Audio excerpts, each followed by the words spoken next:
Hello बच्चों, आज हम सीखेंगे इसमें से आयत का क्षेत्रफल निकालना और परिमाप ज्ञात करना। ठीक है, हमारे सामने एक ऐसा क्वेश्चन बनाया गया है जिसमें से आपको इसमें से दो चीज़ें निकालने के विषय में सीखेंगे। इस यानी क्वेश्चन के माध्यम से आप इसमें से आयत का क्षेत्रफल भी निकालना सीखेंगे और परिमाप निकालना सीखेंगे। ठीक है, क्षेत्रफल क्या होता है? यानी पूरे एरिया का माप होता है। यानी कि क्षेत्रफल क्या होता है, क्षेत्रफल किसे कहते हैं? तो जैसे कि इसकी चारों तरफ जो बाउंड्री है, उस बाउंड्री के अंदर और इसके जो ये बाउंड्री का किनारा है, ये पूरा यानी कि माप होता है क्षेत्रफल का। तो इसे हम पूरा यहाँ से यहाँ तक क्या बोलते हैं? क्षेत्रफल बोलते हैं। इसी एरिया को निकालना यानी कि क्षेत्रफल बोलते हैं। और परिमाप क्या होता है वो आपको बता देते हैं। देखो, परिमाप जो हमारा होता है वो सिर्फ बाउंड्री को नापा जाता है। ये जो हमारे चारों तरफ बाउंड्री दी गई है उसे परिमाप कहते हैं। ठीक है, तो इसमें से कुछ इंपॉर्टेंट पॉइंट है वो आपको बता देते हैं। जो यानी कि बड़ी भुजा को यानी कि क्या कहते हैं? लंबाई कहते हैं। अब बड़ी भुजा इसमें से आपको दे रही है, दिख रहा है, ये 3 सेंटीमीटर है और ये 5 सेंटीमीटर है। तो जो बड़ी भुजा है इसी को लंबाई बोलते हैं, इसी को एल से हम लिखते हैं। ठीक है, यानी कि लंबाई ना लिख के हम इसको सिर्फ एल से लिखते हैं। अब जो छोटी भुजा है, तो छोटी भुजा ये हमारी जिसे हम हाइट बोलते हैं, तो ये कितना है? 3 सेंट। इसको हाइट यहाँ नहीं बोलते हैं। ठीक है, इसे चौड़ाई बोलेंगे, क्योंकि जब आपके सामने कोई खेत होता है तो खेत में हाइट नहीं होती है, उसमें एक चौड़ाई होती है और एक लंबाई होती है। तो ये जो 3 सेंटीमीटर दिया गया है, तो ये हमारी क्या है? यानी छोटी भुजा जिसे चौड़ाई कहते हैं। और इससे जो मैथ जब आप सॉल्व करते तो इसको हम बी से बोलते हैं, यानी कि बी से। ठीक है, इसको बी से बोलते हैं। अब अगर आयत की अगर आपको परिभाषा लिखनी हो तो परिभाषा में आप क्या लिखेंगे? ठीक है, क्योंकि आयत का अगर आपको परिभाषा में बताना है तो कैसे बताएंगे? तो देखो, ऐसा चतुर्भुज। ठीक है, ऐसा चतुर्भुज, चतुर्भुज का मतलब 4 भुजाएं। देखो इसमें से कितनी है? इसमें से आपको 4 भुजाएं दी गई, 1 2 3 4। तो ये 4 भुजाएं दी गई हैं। तो ऐसा चतुर्भुज जिसके आमने सामने, आमने सामने आपको बता देते हैं, जैसे इसके सामने ये है और इसके सामने ये है। देखो, इसके सामने की भुजा बराबर है और इसके सामने 5 सेंटीमीटर ये है, 5 सेंटीमीटर ये है, 3 सेंटीमीटर ये है, 3 सेंटीमीटर है। तो क्या है? देखो, सारा जो है इसमें से जो इसकी परिभाषा इसी फिगर से आपको बनाकर लिखना है। तो इसके आमने सामने की भुजाएं बराबर हो तथा चारों कोण 90 डिग्री हो। ठीक है, वही क्या कहलाता है? आयत कहलाता है।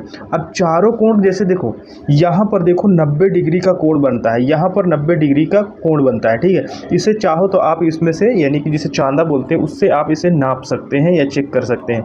तो ये 90 डिग्री के यहाँ कोण अगर 90 डिग्री का नहीं बन रहा है तो फिर आपका आयत नहीं बनेगा। तो चारों तरफ कितने डिग्री यानी 90 डिग्री का होता है। ठीक है, तो ये आपको जानना बहुत ज़रूरी था, जो कि परिभाषा होती है। अब इसका अगर फॉर्मूला आपको बताया जाए तो फॉर्मूला क्या होता है?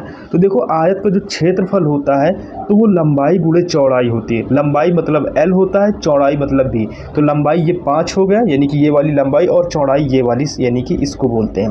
अब ये तो यानी कि इसके पूरे एरिया का क्षेत्रफल निकालना बोलते हैं। क्षेत्रफल का मतलब होता है पूरा एरिया का एक एक पॉइंट काउंट होकर जुड़ जाता है।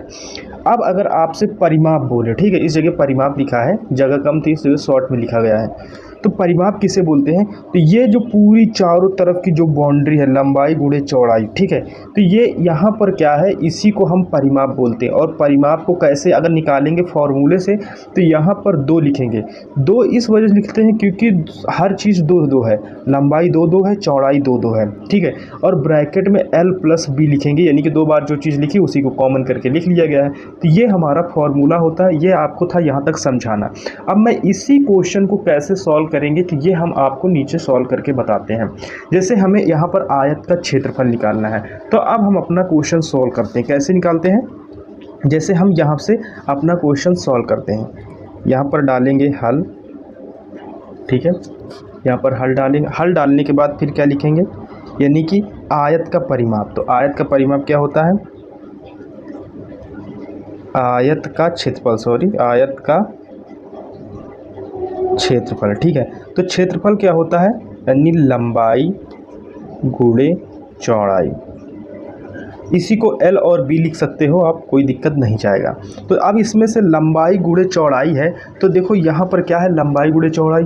तो लंबाई हमारी कितनी है? 5 सेंटीमीटर, 5 लिखेंगे। चौड़ाई 3 सेंटीमीटर, 3। ठीक है, तो यहाँ पर हम क्या लिखेंगे? 5 पहले लिखते हैं ना, यानी 5 मल्टीप्लाई का साइन लगाएंगे और 3 है। इनके साथ 3 सेंटीमीटर नहीं लिखेंगे जब हमारा फाइनली आंसर बनेगा। देखो, अब इसमें से क्या है? यानी कि लंबाई 5 × 3 = 15। ठीक है, तो 5 × 3 = 15, जो 15 सेंटीमीटर आया है, तो ये हमारा क्या आ जाएगा, आयत का क्षेत्रफल निकल के आएगा। ये हमारा क्या निकल के आएगा, आयत का क्षेत्रफल। अब आयत का परिमाप निकालते हैं। परिमाप आपको बताया है कि परिमाप किसे कहते हैं, चारों तरफ की बाउंड्री, सिर्फ यहाँ पर सिर्फ इस लाइन को काउंट किया जाता है, यानी बाउंड्री बताई जाती है और कुछ नहीं। तो आयत का परिमाप फॉर्मूला आपको बता दिए हैं। तो यहाँ पर क्या है, आयत का परिमाप। तो आयत का परिमाप बराबर कितना होता है, 2, और फिर इसके बाद इसमें क्या आएगा, इस जगह लंबाई प्लस चौड़ाई।